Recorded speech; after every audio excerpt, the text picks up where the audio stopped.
দেশের সাথে ত্রিপুরার উন্নয়নে যেভাবে নিজেদের নিয়োজিত করেছেন প্রধানমন্ত্রী নরেন্দ্র মোদী ও বিজেপি সর্বভারতীয় সভাপতি জেপি নাড্ডা, তার পরিপ্রেক্ষিতে আসন্ন লোকসভা নির্বাচনে ত্রিপুরা থেকে পুনরায় দুটি পদ্মফুল উপহার করা হবে দেশের প্রধানমন্ত্রীকে। বক্তা সাংসদ বিপ্লব কুমার দেব শনিবার শান্তিরবাজারে আয়োজিত বিজেপির জনসভায় সর্বভারতীয় বিজেপি সভাপতির উপস্থিতিতে এভাবেই দলীয় কর্মী সমর্থকদের উৎসুত করেন তিনি। বক্তব্য রাখতে গিয়ে সাংসদ বলেন, ত্রিপুরায় প্রথমবার প্রধানমন্ত্রী নরেন্দ্র মোদীর নেতৃত্বে 25 বছরের কুশাসন থেকে মুক্তি পায় রাজ্যবাসী।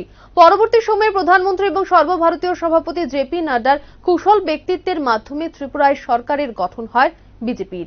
এভাবে উন্নয়নের ধারা অব্যাহত রাখার সুবাদে আসন্ন লোকসভা নির্বাচনে ত্রিপুরা থেকে পুনরায় দুটি পদ্মফুল উপহার দেওয়ার অঙ্গীকার করেন তিনি।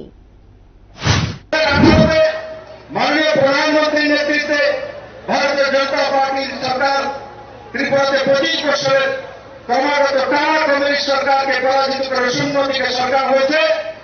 আর দ্বিতীয়বার মাননীয় প্রধানমন্ত্রীর নেতৃত্বে ও নাড্ডাজির কৌশল ব্যক্তিত্বের মাধ্যমে ত্রিপুরাতে ভারতীয় জনতা পার্টির দ্বিতীয়বার সরকার প্রতিষ্ঠিত হয়েছে।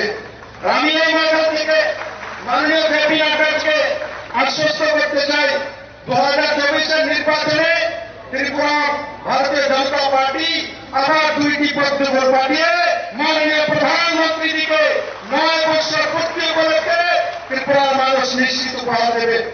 আমি আমার ভাষণ দীর্ঘায়িত করব না।